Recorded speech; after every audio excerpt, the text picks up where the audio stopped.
හරි අද දවසේ අපි එතකොට පුතේ යමු වෙලා ඉන්නේ හවුල් ව්‍යාපාර කියන විෂයකයට අදාළ කෙන වගේ විෂය නිර්දේශය තුළ තියෙන 10 වෙනි නිපුණතාවය හවුල් ව්‍යාපාර ගිණුම්ගත කිරීම කියන විෂය නිර්දේශය තුළ තියෙන 10 වෙනි උපනිපුණතාවය 10 වෙනි නිපුණතාවයට අදාළ 3 වෙනි දින කියන්නේ වගේ දේශන සම්මන්ත්‍රණ මාලාවේ 3 වෙනි දිනයත් එක්ක තමයි පුතේ ඔබ මේ එකතු වෙලා සිටින්නේ. අද දවසේ එතකොට අපි සාකච්ඡා කරනවා ඔයාගේ හවුල් ව්‍යාපාර නිබන්ධනයේ part 2 එක. ඒ කියන්නේ ඔයා දැන් මේ වෙනකොට ප්‍රශ්න පත්‍රයක් ඔයාට හවුල් ව්‍යාපාර පාඩමට අදාළව තියෙනවා. ටියුට් එකේ කොටස් දෙකක් තියෙනවා. part 1 සහ part 2 කියලා. දෙක කොටස තමයි අද අපි මේ සාකච්ඡා කරන්න යමු වෙන්නේ පුතේ. හවුල් ව්‍යාපාරයක වාර්තා නොවූ වත්කම් සම්බන්ධයෙන් සලකා බැලීම. මොකක්ද පුතේ මේ ලොකුවට මාතෘකාවක් තියෙනවා ඔයාගේ නිබන්ධනයේ දාලා හවුල් ව්‍යාපාරයක වාර්තා නොවූ වත්කම් කියලා. පුතේ වාර්තා නොවූ වත්කමක් කියලා කියන්නේ යම් වත්කමක් සම්බන්ධයෙන් ව්‍යාපාරයේ ගිණුම් පොත්වල දැක්වෙන අගයට වඩා එහි වර්තමාන සාධාරණ අගය වෙනස් නම් අන්නේ වෙනසට අපි කියනවා වාර්තා නොවූ වත්කම් කියලා. එතකොට හවුල් ව්‍යාපාරයක හිමිකාරීත්වය වෙනස් වෙන තාක්කල් අද දවසේ අපි කතා කරන්න හදන්නේ හවුල් ව්‍යාපාරයක හිමිකාරීත්වය වෙනස් වීම සම්බන්ධයෙන්. ඒ කියන්නේ නව හවුල්කරුවෙක් බඳවා ගැනීම, ඉන්න හවුල් ව්‍යාපාරයෙන් හවුල්කරුවෙක් විශ්‍රාම යාම. අනේ අවස්ථාවවලදී එතකොට හවුල්කරුවෙක් බඳවා ගැනීමේදී දැන් AB කරගෙන ගිය හවුල් ව්‍යාපාරයට සීයාව කියන්නේ හිමිකාරීත්වය වෙනස් වෙනවා. ඒකෙන් ඉදිරියට ABC ගේ හවුල් ව්‍යාපාරය බවට පත් වෙනවා. ABC කරගෙන ආපු හවුල් ව්‍යාපාරයෙන් C ඉවත් වුණා කිව්වහම අන්න ආයෙත් හිමිකාරීත්වය වෙනස් වෙනවා. එහෙනම් හවුල් ව්‍යාපාරයක හිමිකාරීත්වය වෙනස් වෙනකොට අර අපි කියපු වාර්තාන වූ වත්කම් සම්බන්ධයෙන් සලකා බැලීමේ අවශ්‍යතාවයක් ඇති වෙනවා. එතකොට පුතේ අපි අද මම ඔයාලට පැහැදිලි කරන්නේ මොනවද මේ හවුල් ව්‍යාපාරයක මේ වාර්තාන වූ වත්කම් සම්බන්ධයෙන් සලකා බැලීමේ අවශ්‍යතාවය මොකක්ද කියලා. අපි නිබන්ධනයට එනවා. නිබන්ධනේ මම හිතනවා වගේ පිටුවංග ඒ කියන්නේ ටියුට් එකේ වගේ නිබන්ධනේ part 1 එක අවසන් වුණාට පස්සේ වගේ ටියුට් එකේ part 2 ඒ කියන්නේ පිටුවංග 1 කියලා පටන් ගන්නවා නැවත වාර්තානෝ වත්කම් කියලා. බලන්න ටියුට් එකේ හවුල් ව්‍යාපාරයක වාර්තානෝ වත්කම් කියලා නිබන්ධනේ මෙන්න මෙහි මාතෘකාව තියෙනවා. මෙන්න මේ පිටුවංග 1 කියන තැනට අපි එනවා. හවුල් ව්‍යාපාරයක ගිණුම් පොත්වල වාර්තා වී නැති නිසා වාර්තා වී නැති ඒ නිසාම ගිණුම්වල සහ මූල්‍ය ප්‍රකාශනවල දක්නට නැති වත්කම් වාර්තා නොවත්කම් ලෙස හඳුන්වනු ලැබේ. කිසියම් වත්කමක් මේ වන විට ගිණුමේ දැක්වෙන අගයට වඩා එහි වර්තමාන සාධාරණ අගයේ වෙනස් නම් එම වෙනස වාර්තා නොවූ වත්කමකි. හවුල් ව්‍යාපාරයක සටහන් නොවූ වත්කම් සම්බන්ධව සලකා බැලීමේ අවශ්‍යතාවය. හවුල් ව්‍යාපාරයක හිමිකාරීත්වයේ වෙනස් වන තාක් සටහන් වූ වත්කම් පැවතීම ගැටලුවක් ඇති නොකරයි. නමුත් හවුල් ව්‍යාපාරයක අයිතිය වෙනස් වන යම් අවස්ථාවකදී සටහන් නොවූ වත්කම් පැවතීමෙන් යම් හවුල්කරුවන් පිරිසකට වාසියකුත් තවත් හවුල්කරුවන් පිරිසකට අවාසියකුත් සිදු වේ. ඉතින් අපි කතා කරනවා ඊට පස්සේ මොකක්ද මේ කීර්තිනාමය කියන්නේ කියලා. කීර්තිනාමය කියලා කියන්නේ අපිට සාමාන්‍යයෙන් දැන් ව්‍යාපාරයකට අපි සරලව කිව්වොත් ව්‍යාපාරයකට ගනුදෙනුකරුවන් අද්දවා ගැනීමට ව්‍යාපාරයකට ගනුදෙනුකරුවන් ගෙන්වා ගැනීමට ඇති හැකියාව එහෙම නැත්නම් ව්‍යාපාරයකට ඇති යහපත් ප්‍රතිරූපය මෙන්න මේ වගේ දේවල් අපි කීර්තිනාමය කියලා දන්නවනේ. කීර්තිනාමය කියන්නේ ඔන්න ඔය වගේ දෙයක්. හැබැයි නිශ්චිතවම කීර්තිනාමය නිර්වචනය කරන්නේ මෙහෙමයි.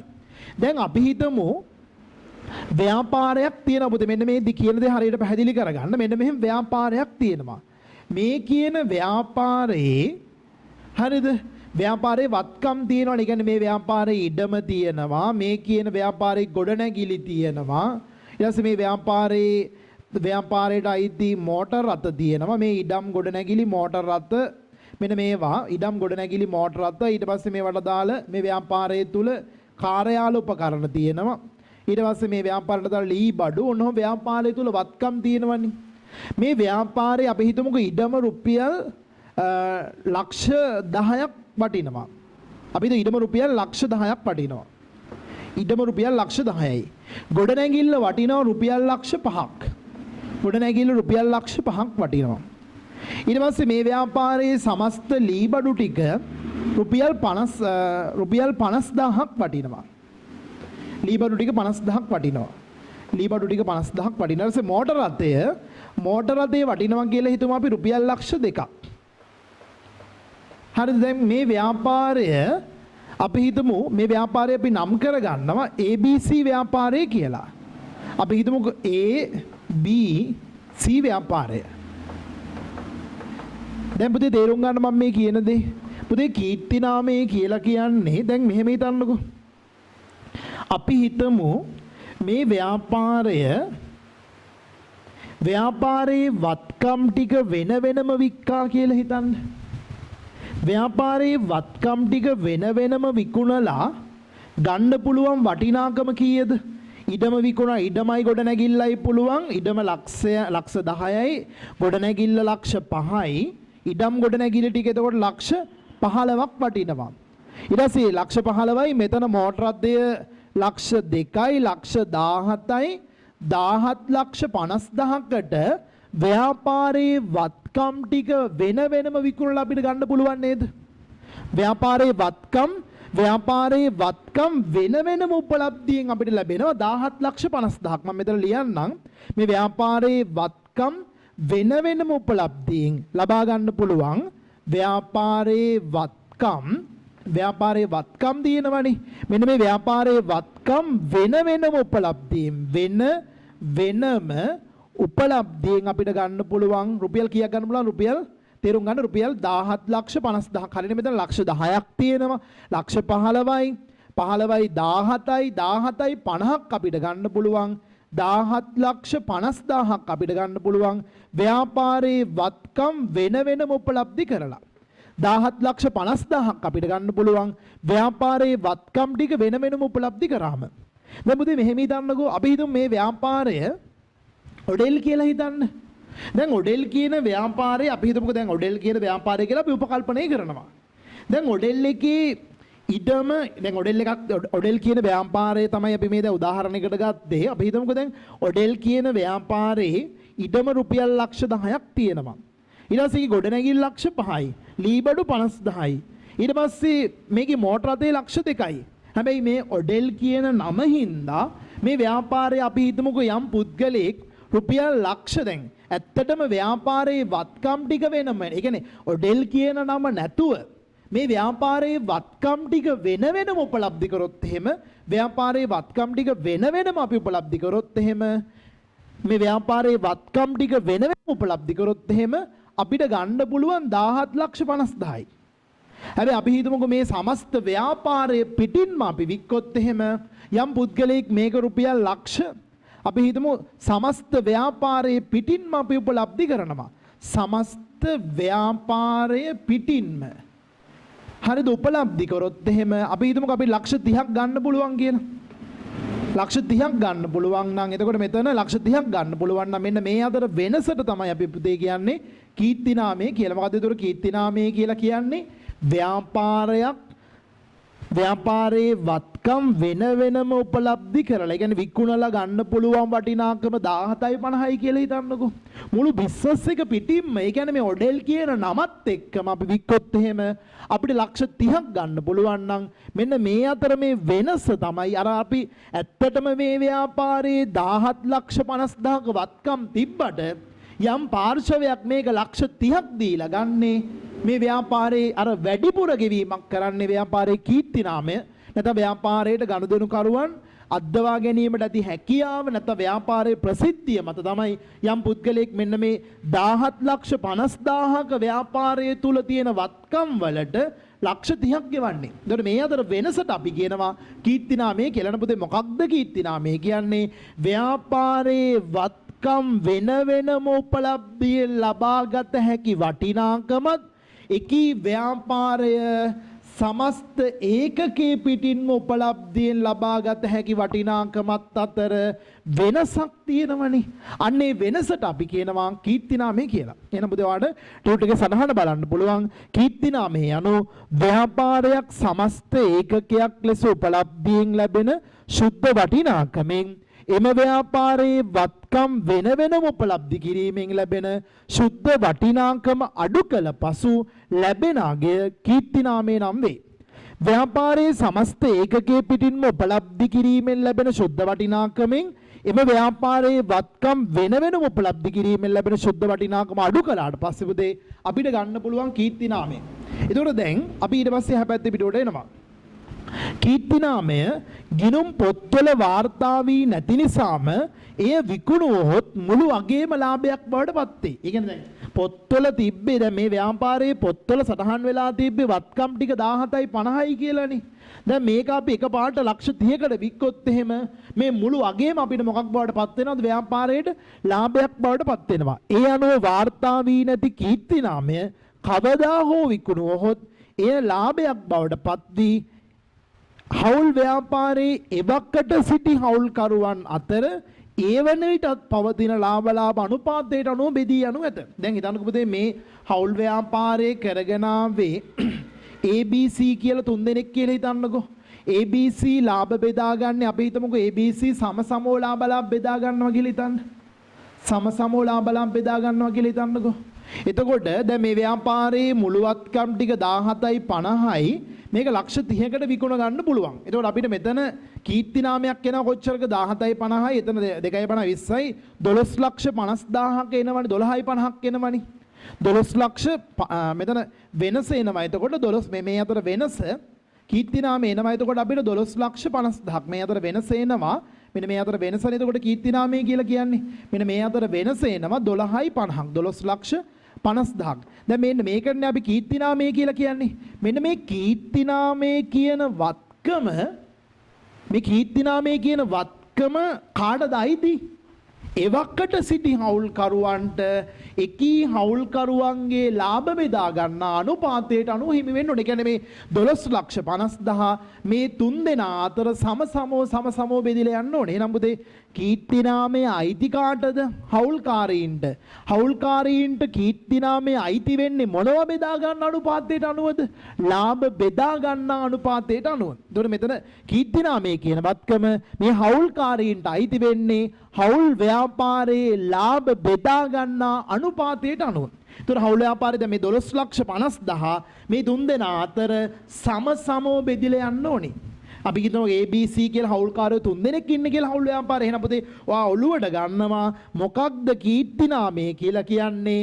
ව්‍යාපාරය සමස්ත ඒකකයේ පිටින්ම උපලබ්ධියෙන් ලැබෙන වටිනාකමත් ව්‍යාපාරයේ වත්කම් වෙන වෙනම උපලබ්ධියෙන් ලැබෙන වටිනාකමත් අතර වෙනසට අපි කියනවා කීර්ති නාමය කියලා. මේ කීර්ති නාමය කියන වත්කම අයිති වෙන්නේ හවුල්කාරීන්ටනේ. මේ කීර්ති නාමය කියන වත්කම හවුල්කාරීන්ට අයිති වෙන්නේ හවුල් ව්‍යාපාරයේ ලාභ බෙදා ගන්නා අනුපාතයට අනුව කියන එක අපි මනසට ගන්න ඕනේ. එහෙනම් පුතේ කීර්ති නාමයේ අයිති කාටද? එවකට සිටි හවුල්කාරීන්ට. ඒ කියන්නේ මේ ව්‍යාපාරය කරගෙන ආවේ මේ ABC කියන හවුල්කාරයෝ තුන් දෙනා. මේ ABC කියන හවුල්කාරයෝ තුන් දෙනා තමයි මේ ව්‍යාපාරයේ 12 ලක්ෂ 50000ක කීර්ති නාමයක් දක්වා කීර්ති නාමය ගොඩනගන්න කැපවීම කරේ මහන්සි වුණේ දායකත්වයේ සැපෙව්වේ ABC කියන හවුල්කාරයෝ තුන් දෙනා. එහෙනම් මේ කීර්ති නාමය කියන වත්කම පුතේ කවදා හරි උපලබ්ධි වෙන්නේ මේ ව්‍යාපාරයේ විකුණන දවසකට. ඒ කියන්නේ කවදා හරි මේ ව්‍යාපාරේ ඈවර කරලා දාන දවසකට ව්‍යාපාරය අවසන් කරන දිනයකට තමයි මේ කීර්ති නාමය කියන වත්කම උපලබ්ධි වෙන්නේ. ඒතර කීර්ති නාමය කියන වත්කමට හවුල්කාරයෝ අයිතිවාසිකම් කියන්නේ මොනව බෙදා ගන්න අනුපාතයටද?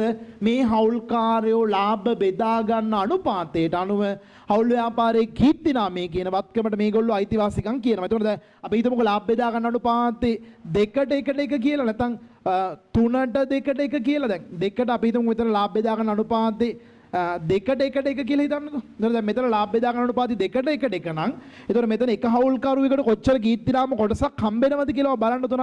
එතකොට 12 ලක්ෂ 50000 එතකොට අපිට පුළුවන් 12 ලක්ෂ 50000ක් තියෙනවනේ.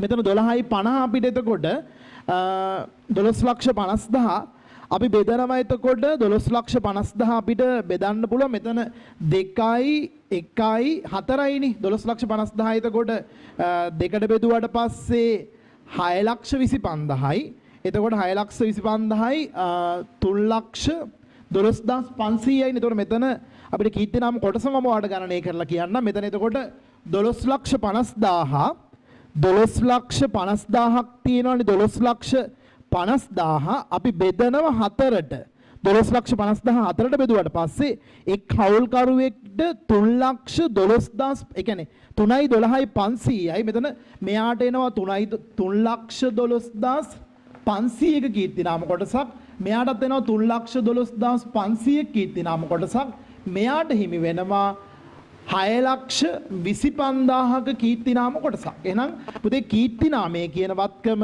හවුල්කාරයෝ අතර බෙදිලා යන්නේ ඒ හවුල්කාරීන්ගේ ලාභ බෙදා ගන්නා අනුපාතයට අනුව හිමිවන වත්කමක් තමයි කීර්තිනාමය කියලා කියන්නේ. හොඳින් මනසේ ධාරණය කරගන්න කීර්තිනාමය කියන්නේ මොකක්ද එතකොට හවුල් ව්‍යාපාර කියන්නේ ඕනෑම ව්‍යාපාරයේ වත්කම් වෙන වෙනම උපලබ්ධිය ලබාගත හැකි වටිනාකමත් එකී ව්‍යාපාරය සමස්ත ඒකකයක් පිටින්ම උපලබ්ධියෙන් ලබාගත හැකි වටිනාකමත් අතර වෙනසක් තියෙනවා නම් අපි ඒකට කියනවා කීර්තිනාමය කියලා. කීර්තිනාමය කියන වත්කමට හවුල්කාරයෝ අයිතිවාසිකම් කියනවා. කීර්තිනාමය කියන වත්කම ඒ හවුල්කාරයෝ අයිතිවාසිකම් කියන්නේ එකී හවුල්කරුවන්ගේ ලාභ බෙදා ගන්න අනුපාතයට අනුව. එතකොට මේ එක් හවුල්කාරයෝ ලාභ බෙදා ගන්න අනුපාතයට අනුව මේ හවුල් ව්‍යාපාරයේ යම් දිනක ඈවර කරනවා නම් මේ හවුල් ව්‍යාපාරයේ යම් දිනක විසුරුවා හැරීමක් කරනවා නම් ඒ හවුල්කාරයාට හිමි කීර්තිනාම කොටස ඒ හවුල්කාරයාට හිමි විය යුතුයි. දැන් මේ ව්‍යාපාරය එක දිගින් දිගටම මේ ABC කියන හවුල්කාරයෝ 3 දෙනා විතරක්ම කරගෙන යනවා නම් මේ කීර්තිනාමයේ සම්බන්ධව සලකා බැලීමේ අවශ්‍යතාවයක් පැන නගින්නේ නැහැ. හැබැයි මෙහෙම දෙයක් තියෙනවා. මේ ව්‍යාපාරයේ හිමිකාරීත්වයේ අවස්ථාවක වෙනස් වෙනවා නම් මේ කීර්තිනාමය ගැන අපි හිතමුකෝ දැන් ABC කරගෙන යන හවුල් ව්‍යාපාරයෙන් C කියන හවුල්කාරයා විශ්‍රාම යනවා කියලා හිතන්න. ABC කරගෙන යන හවුල් ව්‍යාපාරයෙන් C කියන හවුල්කාරයා විශ්‍රාම යනවා කියලා හිතන්න. C විශ්‍රාම ගියාට පස්සේ දැන් ඔයා හිතන්නකෝ ABC කරගෙන ගිය හවුල් ව්‍යාපාරයෙන් C කියන හවුල්කාරයා විශ්‍රාම යනවා. අපි හිතමුකෝ ABC කරගෙන ගිය හවුල් ව්‍යාපාරයෙන් C කියන හවුල්කාරයා විශ්‍රාම යනවා කියලා. C ඔන්නෝම විශ්‍රාම යනවා. C කියන හවුල්කාරයා විශ්‍රාම යනවා. දැන් එතකොට හවුල් ව්‍යාපාරයේ නව හවුල් ව්‍යාපාරයක් ඇති වෙනවා. කාගේ හවුල් ව්‍යාපාරය කියලාද? AB ගේ හවුල් ව්‍යාපාරය කියලා. අපි හිතමුකෝ දැන් C විශ්‍රාම ගියාට පස්සේ AB ලාභ බෙදාගන්නේ දෙකට එක අනුපාතයට කියලා හිතන්නකෝ. දෙකට එක අනුපාතයට. එතකොට දැන් හිතන්නකෝ දැන් ඔන්න ව්‍යාපාරයේ කීර්තිනාමයේ 12,50,000ක් තියෙනවා. දැන් මේ 12,50,000 අයිති මේ 12,50,000 කවදා හරි ව්‍යාපාරය විකුණලා දාන දවසකට කවදා හරි මේ ව්‍යාපාරයේ උපලබ්ධි වෙන දවසකට මේ 12,50 දැන් අයිති වෙන්නේ කාටයිද? Aටයි Bටයි. ඒතර Aටයි Bටයි මේ 12,50 අයිති වෙන්නේ මොන අනුපාතයටද? AB ලාභ බෙදා ගන්න අනුපාතයට. ඒතර එතන එක්කෙනෙක්ට එනවා මෙතන අපි 3ෙන් බෙදුවට පස්සේ එතන 4,16,000 ගණක් එනවා. එතකොට දැන් අපි උතන අපි මෙහෙම ගත්තොත් මම මෙහෙම කියන්නම්කෝ දැන් මේ දෙන්න සමසමව ලාභ බෙදා ගන්නවා කියලා හිතන්නකෝ. සමසමව දැන් මෙතන ABC කරගෙන ගිය හවුල් ව්‍යාපාරයෙන් C කියන හවුල්කාරයා ඉන්නවනේ. C කියන හවුල්කාරයා විශ්‍රාම ගියාට පස්සේ AB හවුල් ව්‍යාපාරයේනේ ඊට පස්සේ තියෙන්නේ. හිතන්නකෝ AB සමසමව ලාභ බෙදා ගන්නවා කියලා. දැන් ඔය හිතන්නකෝ දැන් AB හවුල ඔහම කරගෙන ගිහිල්ලා AB කවදා හරි හවුල විකුණලා දානවා. හවුල් ව්‍යාපාරයේ උපලබ්ධි කරනවා කියලා හිතන්නකෝ. ඒතර ව්‍යාපාරයේ සමස්ත ඒකකයේ පිටින්ම උපලබ්ධි කරාම ලක්ෂ 30ක් එනවනේ. ඒතර ව්‍යාපාරයේ වත්කම් වෙන වෙනම උපලබ්ධි කරොත් එහෙම 17යි 50යිනේ. මේ අතර වෙනස එනවනේ 12,50,000ක්. එහෙනම් මේ ව්‍යාපාරයක් සමස්ත ඒකකයේ පිටින්ම උපලබ්ධියෙන් ලැබෙන වටිනාකමත් ව්‍යාපාරයේ වත්කම් වෙන වෙනම උපලබ්ධියෙන් ලැබෙන වටිනාකමත් අතර වෙනසට අපි කියවනේ කීර්ති නාමය කියලා.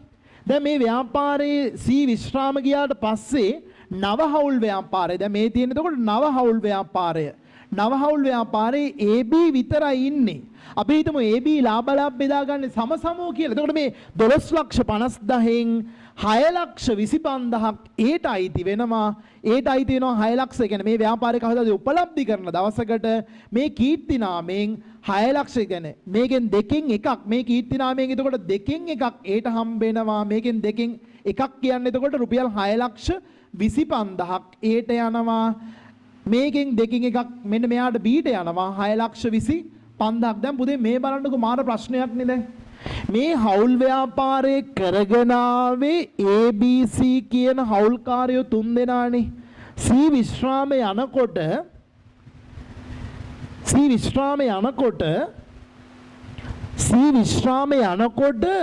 Cට අයිති කියන දැන් මේ ව්‍යාපාරය කරගෙන ආවේ ABC කියන හවුල්කාරයෝ තුන් දෙනා.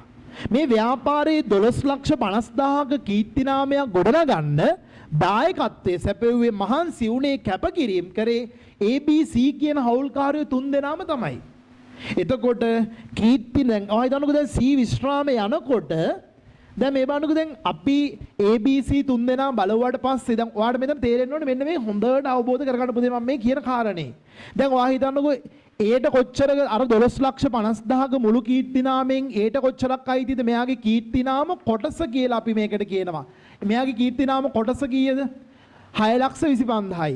දැන් C ගියාට පස්සේ මෙයාගේ කීර්ති නාම කොටස කීයද? ඒත් 6,25,000යි. එතකොට ඒට වෙනසක් වුණාද? C ඉන්නකොටත් ඒට කීර්ති නාම කොටස 6,25,යි. C ගියාමත් ඒගේ අයිති කීර්ති නාම කොටස 6,25,යි. එහෙනම් C විශ්‍රාම ගියා කියලා ඒට අයිති කීර්ති නාම කොටසේ වෙනසක් උනේ නැහැ.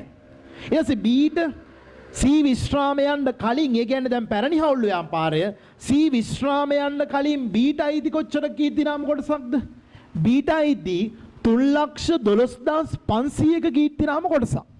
Bට අයිති 3,12,500ක. දැන් C විශ්‍රාම ගියාට පස්සේ Bට අයිති 3,12,500 නෙවෙයි Bට 6,25ක කීර්ති නාම කොටසක් එනවා. අන්නවා දැක්කනේ. එතකොට C විශ්‍රාම ගියාට පස්සේ Bට හිමිවන කීර්ති නාම කොටසේ වැඩිවීමක් අපි දැක්කනේ. දැන් C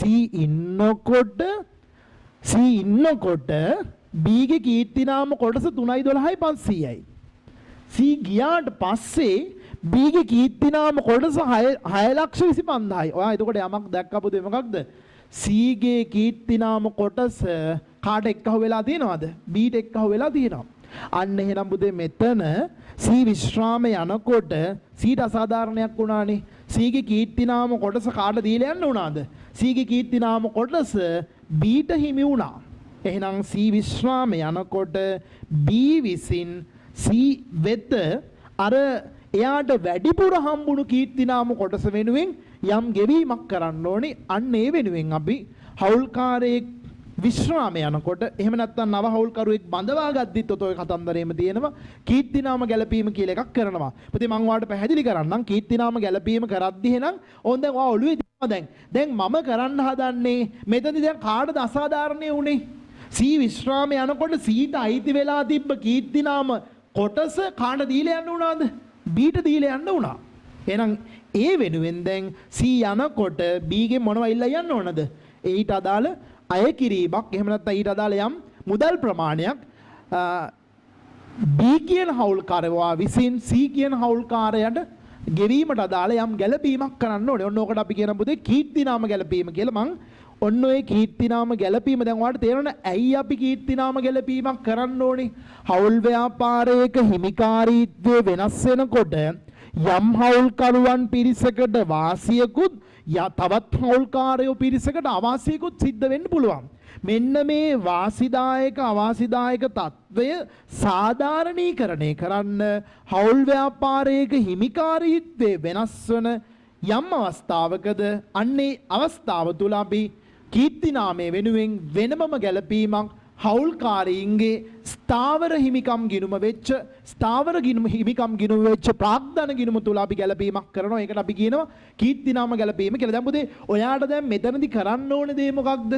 අපි දැක්කනේ අනේ සී හිටියා 3,12,500ක කීර්ති නාම කොටසක් අයිති වෙලා තිබ්බයි. දැන් මේ ව්‍යාපාරයේ සමස්ත ඒකකයේ පිටින්ම උපලබ්ධියෙන් ලක්ෂ 30ක් ආවා. ව්‍යාපාරයේ වත්කම් වෙන වෙනම උපලබ්ධි කරොත් 17යි 50යි. එතකොට දැන් මේ අතර වෙනසනේ කීර්තිනාමේ 12,50,000ක් තිබ්බා. 12යි 50 කීර්තිනාමේ කියන වත්කම මොනව බෙදා ගන්න අනුපාතයට අනුව හිමිවන වත්කමක්ද? ඔයා දන්නවා ලාභ බෙදා ගන්න අනුපාතයට අනුව හිමිවන වත්කමකට තමයි අපි කියන්නේ කීර්තිනාමය කියලා. එතකොට මේ ව්‍යාපාරයේ කීර්තිනාමය අර 12,50,000ක අපි ගණනය කරපු කීර්තිනාමය ABC කියන හවුල්කාරයෝ 3 දෙනා අතර බෙදිලා ගියේ මොන අනුපාතයටද? ඒ හවුල්කාරයෝ ලාභ බෙදා ගන්න අනුපාතයට අනුව. දැන් AB කරගෙන ගිය හවුලෙන් C ගියා විශ්‍රාම. C විශ්‍රාම ගියාට පස්සේ හවුල මොකක් බවට පත් වෙනවද? AB හවුල් ව්‍යාපාරයේ බවට පත් වෙනවා. දැන් AB හවුල් ව්‍යාපාරයේ ලාභ බෙදා ගන්න මොන අනුපාතයටද? දැන් ලාභ බෙදා ගන්න අනුපාතය වෙනස් වුණා.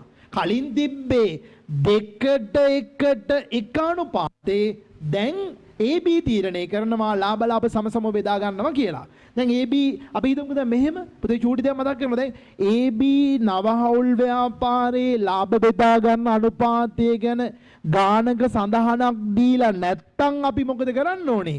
1890 හවුල් ව්‍යාපාර ආච්ඡාපනතේ 24 වෙනි වගන්තියට අනුකූලව ඔයාලට කටයුතු කරන්න වෙනවා.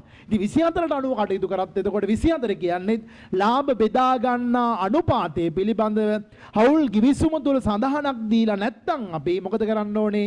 1890 හවුල් ව්‍යාපාර ආච්ඡාපනතේ ඔයාලට කියනවා ලාභ සම බෙදා ගන්න කියලා. එහෙනම් ලාභ බෙදා ගන්න අනුපාතය ගැන කියලා නැත්තම් 1890 බලනවා 1890 හවුල් ව්‍යාපාර ආඥාපනතේ 24 වෙනි වගන්තිය බලනවා 24 වෙනි වගන්තිය කියන්නේ ලාභ සම බෙදාගත යුතුයි කියලා. එහෙනම් මුදි දැන් මේ බලන්නකෝ මෙතනදී දැන් ඔයා තේරුම් ගන්න දැන් ඔළුවෙන් තේරුම් ගන්නකෝ වෙච්ච දේ කටපාඩම් කරලා වැඩක් නැහැ. කටපාඩම් කරලා ගණන් හදන්නේ නැහැ. අවබෝධයෙන් අපි ගණන් හදන්නේ. කීර්තිනාම ගැලපීලා කටපාඩම් කරන්නේ නැහැ. වෙච්ච දේ දැන් ඔයාලට මෙතන මොකද්ද කරන්න ඕනේ? C විශ්‍රාම යනකොට Cට අයිති වෙලා තිබ්බනේ 312ක 3,12,500 කීර්තිනාම කොටසක්. ඒ ටික C කාට දීලා යනවද? B ට දීලා යනවා. මොකද කීර්තිනාමය කියන වත්කම කවදා හරි උපලබ්ධි වෙන්නේ ව්‍යාපාරය ඇවර කරන දවසට. මේ ව්‍යාපාරේ කවදා හරි විකුණලා දාන දවසට තමයි කීර්තිනාමය කියන වත්කම අයිති වෙන්නේ. එතකොට මේ ව්‍යාපාරයේ දැන් මේ 17,50,000ක වත්කම් ප්‍රමාණයක් තියෙන මුළු වත්කම් ටික 17,50,000ක මුළුවත්කම් ප්‍රමාණයක් තියෙන ව්‍යාපාරය ලක්ෂ 30කට වික්කොත් එහෙම මේ අතර වෙනසක් තියෙනවනේ. ඒ වෙනසටනේ අපි කීර්තිනාමය කියලා කියන්නේ. ඒතකොට දැන් කවදා හරි ඉදිරියේදී දවසක වික්කොත් එහෙම දැන් ඒ වෙනකොට C ව්‍යාපාරේ නෑනේ පුතේ. දැන් අපි හිතමුකෝ දැන් C ගියාට පස්සේ ඔන්න දැන් AB හවුල විකුණනවා. AB හවුල වික්කොත් විකුණන්නේ ලක්ෂ 30කටනේ. හැබැයි ව්‍යාපාරයේ වත්කම් පෙන්නුවේ පොත්වල සටහන් වෙලා තිබ්බේ 17යි 50යි කියලානේ. එතකොට දැන් අර ව්‍යාපාරයේ විකුණුවට පස්සේ මෙයා 12,50,000ක කීර්තිනාමය උපලබ්ධි වෙනවා. එතකොට මේ දෙන්න AB මේ කීර්තිනාමේ මේ 12,50,000 බෙදාගන්නේ ඒගොල්ලන්ගේ ලාභ බෙදා ගන්න අනුපාතයට අනුව. එතකොට C ඒ වෙනකොට දැන් අපි හිතමු අනාගතයේදී ව්‍යාපාරේ වික්කොත් එහෙම අපි හිතමු මේ ව්යාපාරේ මෙන්න මේ වගේ දවසක විකුණලා දානවා. වික්කට පස්සේ C නෑ. මේ කීර්තිනාමය මුක්ති විඳින්නේ කවුද එතකොට AB. එතකොට ඔයාලට පේනවා Bට 6.25ක් හම්බ වෙනවා කීර්තිනාමය වෙනුවෙන්. Cට 6.25යි. Bට 6.25ක් හම්බ වෙනවා. Aට 6.25යි. එතකොට C ඉන්න කාලෙත් Aට 6.25ක කීර්තිනාම කොටසක් තිබ්බනේ. එතකොට මෙයාගේ වෙනසක් වෙලා නැහැ නෙමෙයි. ඒගේ කීර්තිනාම කොටසේ වෙනසක් වෙලා නැහැ. එතකොට C විශ්‍රාම යනකොට මුදල් ගෙවීමේ අවශ්‍යතාවයක් Aට ඇති වෙන්නේ නැහැ. මොකද C විශ්‍රාම යාමට පෙර ආතුව ඒගේ කීර්තිනාම කොටස 6,25,000යි. C විශ්‍රාම ගියාට පසුව ඒගේ කීර්තිනාම කොටස 6,25,000යි. වෙනසක් වෙලා නැහැ.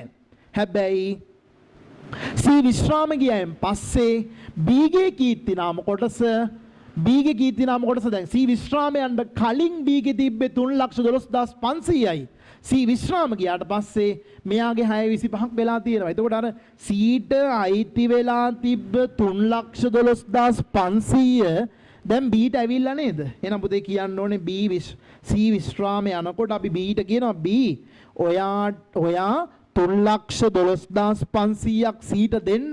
මොකද C ගේ කීර්ති නාම කොටස නිරායාසයෙන්ම ලාභ බෙදා ගන්න අනුපාතය අනුව ඔයාට හම්බ වෙනවා. හරිද? ඔයාට හම්බ වෙනවා. දැන් මෙතන බලන්න පුතේ දැන් මෙතන දැන් 2ට 1ට 1යිනේ. ඒතකොට දැන් මෙතන 4ට 2යිනේ. ඒ කියන්නේ 4ට 2යි කියන්නේ මේ දෙකෙන් එකක් කොහොමද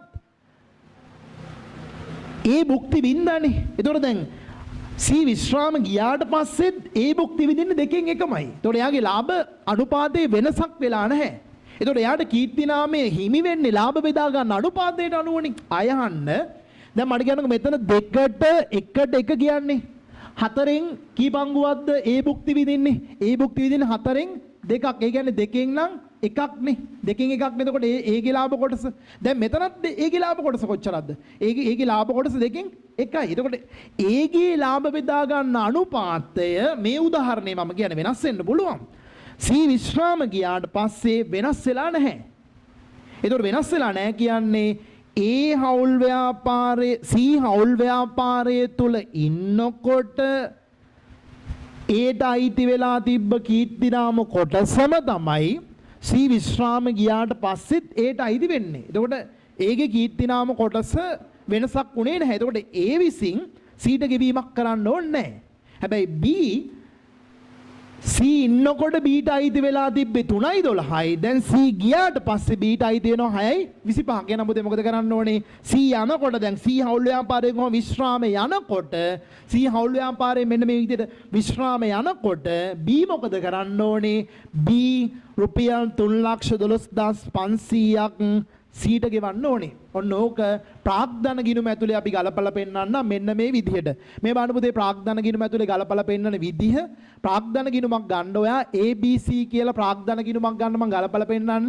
මෙන්න ප්‍රාග්ධන ගිණුමක් ගන්නවා ABC කියලා ප්‍රාග්ධන ගිණුම ගන්න. මෙන්න මේ විදිහට රෝල් කරන පුතේ අපි ABC කියලා ප්‍රාග්ධන ගිණුම. මෙන්න මේ විදිහට අපි ප්‍රාග්ධන ගිණුම රෝල් කරනවා A B සහ C කියලා ප්‍රාග්ධන ගිණුම අපි රෝල් කරගන්නවා. මෙන්න මේ විදිහට ගත්ත ප්‍රාග්ධන ගිණුම හවුල්කාරයෝ A B C හරපැත්ත මෙන්න බැරපැත්ත A B C. පුතේ ව්‍යාපාරයේ මුළු කීර්ති නාමය කොච්චරද? මෙන්න බලන්නකොට ජනප්‍රියම ක්‍රමය අපිට උසස් පෙළ විෂය නිර්දේශය තුල කීර්ති නාම ගැලපීම සම්බන්ධයෙන් මේ ක්‍රමය විතරයි ඉගෙන ගන්න තියෙන්නේ. දැන් ඔයා දන්නවා මොකද්ද කරන්න හදන්නේ දැන්? B ගෙන් 3,12,500ක් අරගෙන C ට දෙන්න හදන්නේ. එහෙනම් මේ බලන්නකෝ මුළු කීර්ති නාමය නව අනුපාතයට හර කරන්න. මුළු කීර්ති නාමය ප්‍රාග්ධන ගිණුමට නව අනුපාතයට හර කරන්න. නව අනුපාතයට හර කරන නව අනුපාතය කියන්නේ මොකක්ද? 1ට 1. ඒ කියන්නේ AB ඉන්නේ 1ට 1 නව අනුපාතයට හර කරන නව අනුපාතය කියන්නේ එතකොට 6,25,000යි 625යි නව අනුපාතයට හර කරා 625යි. මුළු කීර්ති නාමයේ නව අනුපාතයට හර කරා අපි 6,25,000යි 6,25,000 නව අනුපාතයට හර කරා පැරණි අනුපාතයට බැර කරන්න කීර්ති නාමය කීනා කියලා දැන් මේ කීර්ති නාමය කියන එක පැරණි අනුපාතයට බැර කරන්න. පුතේ පැරණි අනුපාතය මොකක්ද එතකොට? පැරණි අනුපාතය මොකක්ද? අපි ගානේ වට මතකයි එතකොට 2ට පැරණි අනුපාතය කියන්නේ 2ට 1ට 1 අනුපාතේනේ. නව අනුපාතය කිව්වහම මෙතන තිබ්බ 1ට 1. එතකොට පැරණි අනුපාතයට බැර කරන පැරණි අනුපාතය කිව්වහම එතකොට ආවේ 625යි 6,25,000යි මුළු කීර්ති නාමයේ පැරණි අනුපාතයට බැර කරනවා 312,500යි 312,500යි 312,500යි 312,500යි. ඒ කියන්නේ මොකද්ද කරේ පුතේ මේ මුළු කීර්ති නාමයේ 12,50,000ක් තිබ්බනේ. මුළු කීර්ති නාමය නව අනුපාතයට මොන ගිණුමටද මේ ප්‍රාග්ධන ගිණුමට හර කළා. මුළු කීර්ති නාමය පැරණි අනුපාතයට මොකද කරේ? ප්‍රාග්ධන ගිණුම වලට බැර කරා. දැන් බලන්න වෙච්ච වැඩේ මොකක්ද කියලා. මේ බලන්න දැන් ඒට හරිද? ඒට කීයක් හර වුණාද? ඒ කියන හවුල්කාරයන්ට 6,25,000 කර වෙලා තියෙනවා. ඒට 625 කර වුණානේ. ඒට 625 කර වුණා. ඒට බැර වුණෙත් කීයද? 625යි. ඒකේ ප්‍රාග්ධන ගිණුමේ ශේෂයට වෙනසක් වුණාද? ඒකේ ප්‍රාග්ධන ගිණුම් ශේෂ වලට බලපෑමක් වුණාද? නැහැ. හැබැයි මේ බලන්නකෝ දැන් B ට 625 කර වෙලා තියෙනවා. හැබැයි B ට බැර වුණේ 312යි 500යි. ඒතකොට සුද්ධ වශයෙන් B ට වෙලා තියෙන්නේ හරවීමක් නේද? දැන් 625ක් 6,25,000 කර වෙලා 3,12,500ක් බැර වෙනවා කියලා කියන්නේ දැන් ප්‍රාග්ධන ගිණුම කියන්නේ හිමිකම් ස්වරූපයේ ගිණුමක්නේ. මේ හිමිකම් ගිණුමට සුද්ධ වශයෙන් වෙලා තියෙන්නේ මොකක්ද? සුද්ධ වශයෙන් වෙලා තියෙන්නේ 312යි 500ක් හර වෙලා නේද සුද්ධ වශයෙන් වෙලා තියෙන්නේ. මෙයාට වෙලා තියෙන්නේ 312යි 500ක් මක් වෙලාද? හර වෙලා තියෙනවා. B ට සුද්ධ වශයෙන් 312යි 500ක් හර වෙලා තියෙනවා. දැන් C ගැන බලන්නකෝ. C ට හර වෙලා නැහැ කීයක්වත්. හැබැයි C ට බැර වෙලා තියෙනවා 312යි 500ක්. එතකොට C ට වෙලා තියෙන්නේ සුද්ධ වශයෙන් 312යි 500ක් මක් වෙලා තියෙන්නේ? බැර වෙලා තියෙන්නේ. එහෙනම් පුතේ මේ බලන්නකෝ දැන් අපිට වෙන්න ඕනේ වැඩේ වෙලා නේද? B ගෙන් මේ බලන්න මේ B ට B කියන හවුල්කාරයාට 312යි 500ක් දැන් මේ මෙතනට B ට 312යි 500ක් හර කරලා, ඒ කියන්නේ B ගේ හිමිකමෙන් 3,12,500ක් අඩු කරලායි හිමිකම් ගිණුමකට හර වුණා කියන අඩු වෙනවා කියන එකනේ. B ගෙන් 312යි 500ක් අඩු කරලා ඒ 312යි 500 මොකද කරලා තියෙන්නේ? C කියන හවුල්කාරයාට දීලා තියෙනවා. එහෙනම් පුතේ දැන් අරවා මුලින් දැක්ක අරවා මුලින් වර කතා කරපු හවුල්කාරයේ හවුල් ව්‍යාපාරයේ විශ්‍රාම යනකොට අපි කිව්වනේ C ට අසාධාරණයක් වුණා කියලා. ඇයි C ට ආයිති කීර්තිනාම කොටස B භුක්ති විඳින්න මේ B ට හිමි වුණානේ. අන්න ඒ වෙනුවෙන් දැන් C විශ්‍රාම යනකොට B ගේ හිමිකමෙන් 312යි 500ක් අඩු කරලා C ට 312යි 500ක් අපි දීලා තියෙනවා. මම හිතන්නේ ඔබට පැහැදිලි කීර්තිනාම ගැලපීම සම්බන්ධයෙන් මේක නැවත වාරයක් මේ දේශනයට සම්බන්ධ වෙන්න ඔබට කීර්තිනාම ගැලපීමක් කරන්න. ඒතකොට දැන් කීර්තිනාම ගැලපීම කරන ජනප්‍රිය ක්‍රමය කොහොමද? ඔයා මතක තියාගන්නේ කොහොමද? මුළු කීර්තිනාමය නවානුපාතයට ප්‍රාග්ධන ගිණුම් වලට හර කරලා මුළු කීර්තිනාමය පැරණි අනුපාතයට ප්‍රාග්ධන ගිණුම් වලට බැර කරනවා.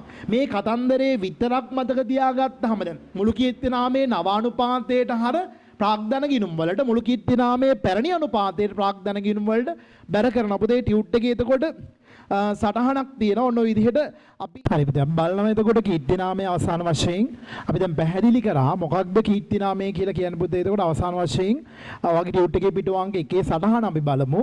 ව්‍යාපාරයක් සමස්ත ඒකකයක් ලෙස උපලබ්ධ කිරීමෙන් ලැබෙන ශුද්ධ වටිනාකමෙන් එම ව්‍යාපාරයේ වත්කම් වෙන වෙනම උපලබ්ධ කිරීමෙන් ලැබෙන ශුද්ධ වටිනාකම අඩු කළ පසු ලැබෙන අගය කීර්තිනාමය නම් වේ.